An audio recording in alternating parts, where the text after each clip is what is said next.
Hello मेरे कक्षा 10 के प्यारे छात्र छात्राओं, स्वागत है हमारे YouTube channel SK point coaching classes में। यहाँ रसायन विज्ञान का पहला चैप्टर है जिसका नाम है रासायनिक अभिक्रिया।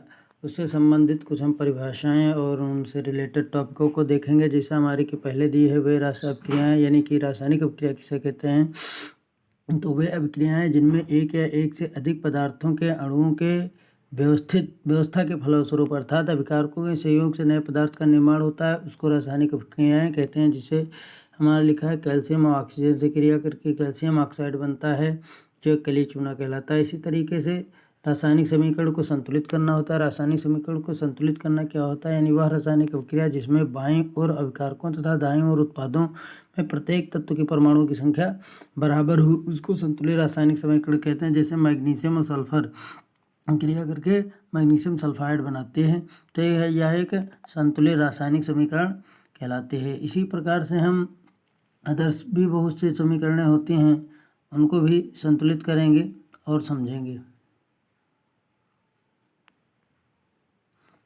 जैसे ये आप देख रहे होंगे, यानी कि आयरन है और जल है, इससे फेरिक ऑक्साइड बना है, यानी Fe3O4 प्लस जल, मतलब हाइड्रोजन गैस मुक्त हुई है। तो इस तरीके से अब देखिए यहाँ पे Fe3 लिखा है, तो 3 यहाँ पे आप देख रहे होंगे, ये Fe3 है, यहाँ पे Fe3 है इसमें, तो Fe3 है। अब यहाँ पे देखिए 3 है, तो अब ये बैलेंस करना है, क्योंकि यहाँ पे Fe है तो 3 लगा देंगे इधर, तो 3 Fe तो हो जाएगा, प्लस इसमें जल O4 है, ऑक्सीजन 4 है, जबकि यहाँ ऑक्सीजन 1 ही है, तो इसलिए H2 के सामने यहाँ पे 4 लगा देंगे और इस तरीके से इसको हम बैलेंस कर लेंगे। इसी तरीके से रासायनिक अभिक्रियाओं के प्रकार, रासायनिक अभिक्रियाएँ कितने प्रकार के होते हैं जिनके बारे में आप पढ़ेंगे। तो बहुत से प्रकार के होते हैं रासायनिक अभिक्रियाएँ, जैसा कि हम आपको बताते हैं। जैसे विस्थापन अभिक्रिया होती है, देखिए ये विस्थापन अभिक्रिया हमारी। विस्थापन अभिक्रिया, विस्थापन का मतलब होता अलग होना, जिसमें एक पदार्थ के एक तत्व के जुड़ने से उस पदार्थ का दूसरा तत्व अलग हो जाता है, उसको विस्थापन कहते हैं।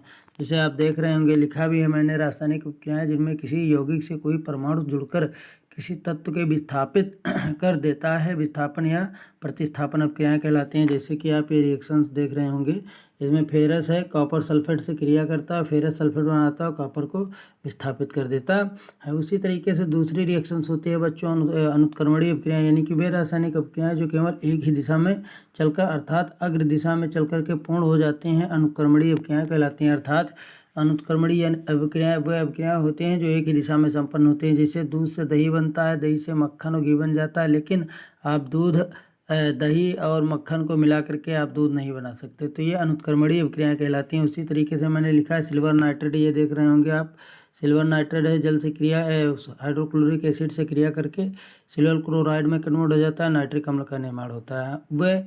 और यहाँ पे देख रहे होंगे आप उत्क्रमणीय अभिक्रिया, यानी कि वे अभिक्रियाएँ होती हैं जो दोनों दिशाओं में संपन्न हो सकती है। अर्थात कहने का मतलब बच्चों यह है, अभिकारक से उत्पाद और उत्पाद से अभिकारक दोनों बन सकते हैं, जैसा कि हम उदाहरण में दोनों बन सकते हैं। इसी तरीके से हमारी होती है अपघटन अभिक्रियाएँ। अपघटन अभिक्रियाएँ क्या होती है, वे रासायनिक अभिक्रियाएँ जिनमें कोई यौगिक बाह्य कारकों के प्रभाव के कारण अपने अव्यय तत्व में अपघटित हो जाता है, अर्थात जुड़ने वाले तत्वों में बढ़ जाता है। जैसे मतलब कहने का मतलब ये होता है, अपघटन अभिक्रियाएँ जो है, इसका तात्पर्य यह है कि जैसे कोई पदार्थ नया बना है और वो पदार्थ अगर किसी बाहरी पदार्थ के दबाव के कारण वो अपने जिन पदार्थों के संयोग से बना उसमें अलग हो जाए, तो इसको अपघटन कहते हैं। जैसे कैल्शियम कार्बोनेट है, तो इसको जब गर्म किया गया तो कैल्शियम ऑक्साइड और कैल्शियम कार्बन डाइऑक्साइड में कन्वर्ट हो गया। क्यों? क्योंकि ये बच्चों कैल्शियम, ये जो तत्व था ये वाला मेरा, ये तत्व हमारा कैल्शियम ऑक्साइड और कैल्शियम कार्बन डाइऑक्साइड के सहयोग से बना था। ठीक है, तो ये क्या है, मतलब बाह्य पदार्थों की उपस्थिति में अपने इन्हीं पदार्थों में टूट जाता है।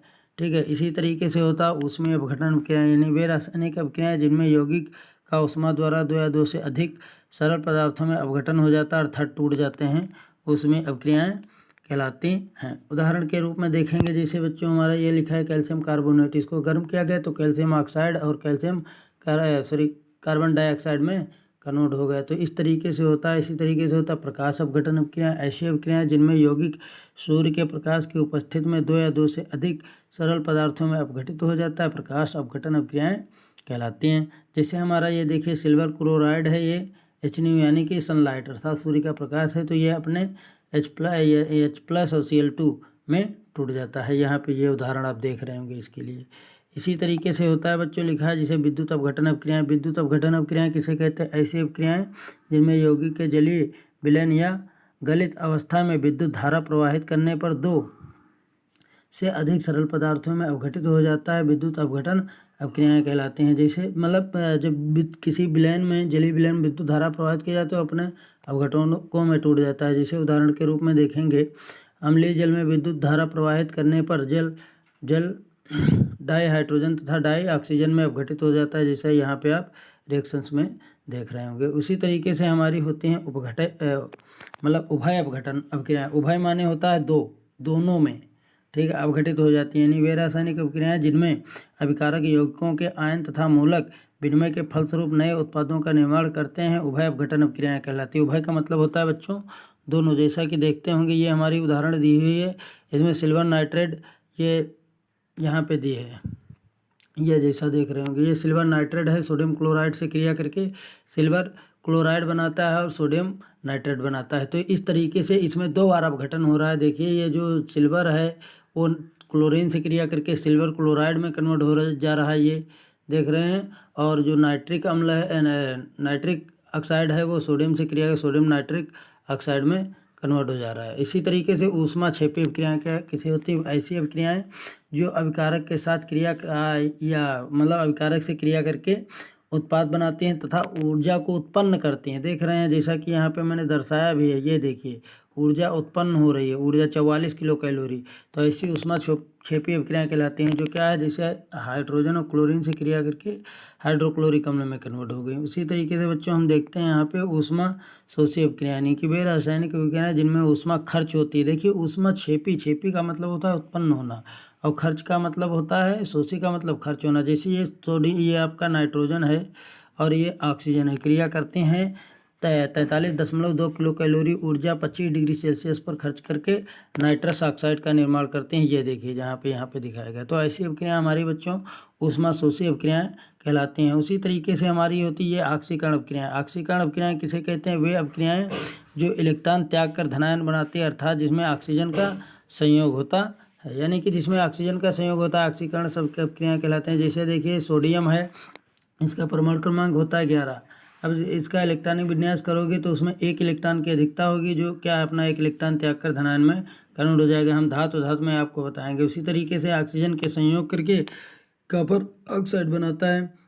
तो इस तरीके से ये अपक्रियाएं क्या कहलाती हैं? हमारी ऑक्सीकरण अपक्रियाएं कहलाती है। अपचयन या वे रासायनिक अपक्रियाएं जो इलेक्ट्रॉन ग्रहण कर ऋणायन बनाते हैं, अर्थात ऑक्सीजन का त्याग करते हैं, अपचयन अपक्रियाएं कहलाती हैं। जैसे देखिए क्लोरीन है, इसका परमाणु क्रमांक 17 होता है। इसके बाह्यतम कोष में यहाँ मैंने दर्शाया भी है, देखो 5 बाह्यतम कोष, ये है बाह्यतम कोष, ये 3 है ना, ये 3 ये कोष है। तो ये बाह्यतम कोष में इसके ये sp उपकोष हैं। sp उपकोष में 5 और 2 7 इलेक्ट्रॉन हो गए। तो अब अष्टक पूरा करने के लिए एक चाहिए, इसीलिए ये क्लोरीन 1 इलेक्ट्रॉन ग्रहण कर लेगा ये, ठीक है। और क्या है, Cl- में देखो यहाँ पे कन्वर्ट हो जा रहा है। तो इस तरीके की ऐसी अपक्रियाएं हमारी अपचयन अपक्रियाएं कहलाती हैं। उसी तरीके से देखेंगे ऑक्सीकरण अपचयन। ऑक्सीकरण अपचयन यानी रेडॉक्स अपक्रिया वेरी इंपॉर्टेंट बच्चों, बहुत ही परीक्षा की दृष्टि से इम्पोर्टेंट है ये, कि मतलब ऑक्सीकरण या अपचयन अर्थात रेडॉक्स अपक्रियाएं, यानी ऐसी अपक्रियाएं जहां पर ऑक्सीकरण व अपचयन दोनों अपक्रियाएं एक साथ होती हैं, रेडॉक्स अपक्रियाएं कहलाती हैं। जैसे Na+Cl गिव्स आउट NaCl। और बच्चों एक चीज़ हम आपको बता दें कि रसायन विज्ञान के अंतर्गत कोई ऐसी अपक्रिया नहीं है जो रेडॉक्स ना हो। तो रेडॉक्स अपक्रिया बच्चों हमारे मतलब आप लोगों को समझ में आया होगा कि ऐसी अपक्रियाएं जहाँ ऑक्सीकरण व अपचयन, यहाँ देख लीजिए 2 शब्द लिखे हैं, 2 शब्दों से पूरी परिभाषा बनी। ऑक्सीकरण व अपचयन दोनों अपक्रियाएं एक साथ होते हैं, रेडॉक्स अपक्रियाएं कहलाती हैं। जैसे ये रिएक्शंस मैंने आपको करके यहाँ पे दिखाई है। उसी तरीके से होता है द्विविस्थापन अपक्रियाएं या अवक्षोपण अपक्रियाएं। वे रासायनिक अपक्रियाएं जिनमें आयनों का आदान प्रदान होता है, अर्थात 2 बार विस्थापन होता है। देखो द्विविस्थापन का मतलब होता है 2 बार, यहाँ मैंने लिखा है 2 बार विस्थापन होता है। देखिए 2 बार विस्थापन होता है। द्विविस्थापन अपक्रियाएं या अवक्षेपण अपक्रियाएं कहलाते हैं। जैसे देखिए आप यहाँ पे देख रहे होंगे उदाहरण के रूप में, एग्जाम्पल के रूप में, ठीक है, कि सोडियम सल्फेट है, बेरियम क्लोराइड से क्रिया करके बेरियम सल्फेट और सोडियम क्लोराइड में कन्वर्ट हो जा रहा है, ठीक है। जैसे ये देख रहे हैं, ये देखिए बेरियम सल्फेट यहाँ बना है, यहाँ पे आपका बना है बेरियम सल्फेट और ये बना है सोडियम क्लोराइड।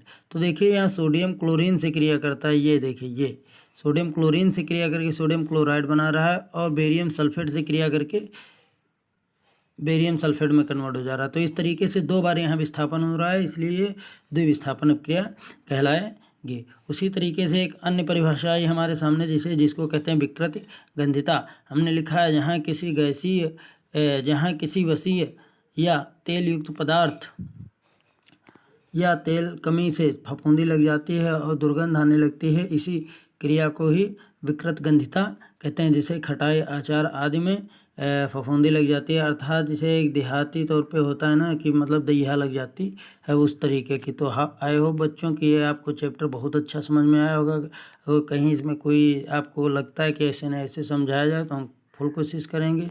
आप लोग हमारे YouTube channel SK point coaching classes को सब्सक्राइब कीजिए, पढ़िए। हम आपको हर वीडियो से मतलब हर प्रकार के वीडियो देंगे, न्यूमेरिकल्स, विषय, math and physics, chemistry, biology से भी। धन्यवाद।